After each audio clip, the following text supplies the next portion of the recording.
ఏపీలో గత ప్రభుత్వం నిర్వహించిన ఆరుత మంత్రలో స్కామ్ జరిగిందనే కూటమి ప్రభుత్వ ఆరోపణలు సంచలనంగా మారాయి. 150 కోట్ల రూపాయల నిధులు గోల్మాలయ్యాయని ప్రభుత్వం ఆరోపిస్తోంది. దీంతో ప్రభుత్వం సిఐడి విచారణకు ఆదేశించింది. విచారణకు రావాలని మాజీ మంత్రి రోజా, ధర్మాన కృష్ణదాస్కు ఆదేశాలు జారీ అయ్యాయి. ప్రాథమిక విచారణ పూర్తి చేసి నివేదిక ఇవ్వాలని విజయవాడ సిపికి సిఐడి చీఫ్ లేఖ రాశారు.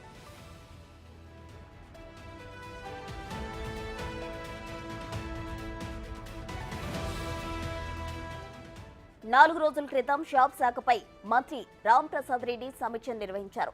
ఈ సమీక్షలో అక్రమాలు జరిగినట్టు గుర్తించారు.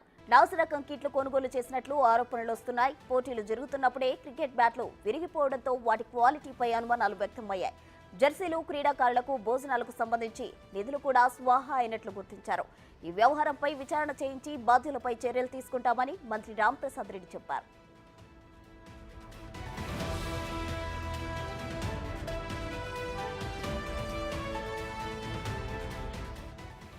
టెండర్ల ప్రక్రియ దగ్గర నుంచి వర్క్ ఆర్డర్ ఇచ్చిన క్రీడా పరికరాలు ఎన్ని, రాష్ట్రానికి వచ్చినవి ఎన్ని, క్రీడాకారులకు పంపిణీ చేసినవి ఎన్ని అనే వాటిపై లోతుగా విచారణ జరగనుంది.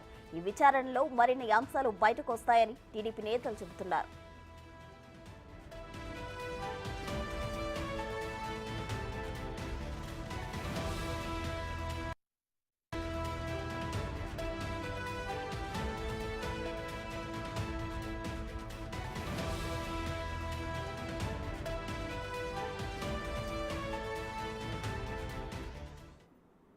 గత ప్రభుత్వ హయాంలో జరిగిన అవకతవకలకు సంబంధించి ఆంధ్రాకు సంబంధించి అవకతవకలు ఉన్నాయని సిఐడికు విచారణకు ఆదేశించడం జరిగింది. ప్రజెంట్ ఉన్న ప్రభుత్వం అయితే దీనికి సంబంధించి మరిన్ని వివరాలు మా ప్రతినిధి శివ లైవ్ లో అందించేందుకు సిద్ధంగా ఉన్నారు. శివ, చెప్పండి. అయితే ఆంధ్రాలో వేల కోట్ల రూపాయలు దండుకున్నారు అనే ఆరోపణతో విచారణకు ఆదేశించింది ఉన్న సిబిఐ. చంద్రబాబు ఆదేశించడం జరిగింది. దీనికి సంబంధించి తాజా సమాచారం ఏంటి శివ? ప్రసన్న మొత్తం మీద చూసుకుంటే ఆంధ్రప్రదేశ్లో గత ప్రభుత్వం చేసిన అక్రమాలు, అవినీతి ఒక్కొక్కటిగా వెలుగులోకి వస్తున్నాయి. ఇప్పటికే మద్యం, ఇసుక, అలాగే మైనింగ్ మాఫియాలకు సంబంధించి వరుసగా బయటపడుతున్న నేపథ్యంలో తాజాగా గతంలో ఏదైతే క్రీడా సంబంధించి కూడా ఆడుదాం ఆంధ్ర కార్యక్రమానికి సంబంధించి కూడా నాసిరకం బ్యాట్లు, నాసిరకం ఫుడ్, నాసిరకం మెటీరియల్ సప్లై చేసి 100 కోట్ల రూపాయల కుంభకోణానికి పాల్పడ్డారని చెప్పి కూడా ఇటీవల ఆ శాఖకు సంబంధించిన మంత్రి రాంప్రసాద్ రెడ్డి సమీక్షా సమావేశంలో కూడా ప్రాథమిక వివరాలు సేకరించినట్లు కూడా చెప్పారు.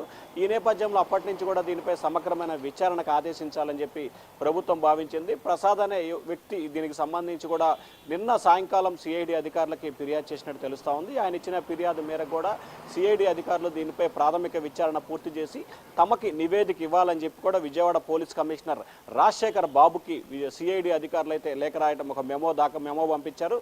ఆ మెమోకు సంబంధించి కూడా ఇవాళ రేపట్లో ఈ కేసుకు సంబంధించి అసలు ఎక్కడెక్కడ జరిగింది, ఎక్కడెక్కడ స్కామ్ జరిగింది, ఎవరెవరి పాత్ర ఉంది, దీంట్లో ఎవరి ప్రమేయం ఉంది అనే దానికి సంబంధించి కూడా విజయవాడ పోలీసులు అయితే విచారణ చేపట్టబోతున్నారు. ప్రధానంగా అప్పటి క్రీడా శాఖ మంత్రిగా పనిచేసిన మొదట 19 నుంచి 22 వరకు పనిచేసిన ధర్మాన కృష్ణదాసు, 21 నుంచి 24 వరకు పనిచేసిన అప్పటి మంత్రి రోజా, వీరిద్దరిపై కూడా ముందుగా అయితే కేసు నమోదయ్యే అవకాశాలు కనిపిస్తున్నాయి. ఆ తర్వాత శాప్ చైర్మన్గా ఉన్న సిద్ధార్థరెడ్డి పేరు కూడా ఈ కేసులో తెర మీదకి వచ్చే అవకాశం అయితే కనిపిస్తూ ఉంది. వీరితో పాటుగా ఆ శాఖలకు సంబంధించిన పలువురు అధికారుల పేరు కూడా ప్రముఖంగా వినిపిస్తున్నట్లు కూడా తెలుస్తూ ఉంది. మాజీ మంత్రి రోజా, ధర్మాన కృష్ణదాసు, బైరెడ్డి సిద్ధారెడ్డితో సహా దాదాపుగా మరొక 6 నుంచి 7 కూడా పోలీసులు కేసు నమోదు చేసే అవకాశం కనిపిస్తూ ఉంది. ఇవాళ మాజీ మంత్రి రోజా అలాగే ధర్మాన కృష్ణప్రసాద్లకు సంబంధించి పోలీసులు విచారణకు రావాలని చెప్పి నోటీసులు ఇచ్చే అవకాశాలు అయితే కనిపిస్తూ ఉన్నాయి. ప్రస్తుతం. థాంక్యూ శివ.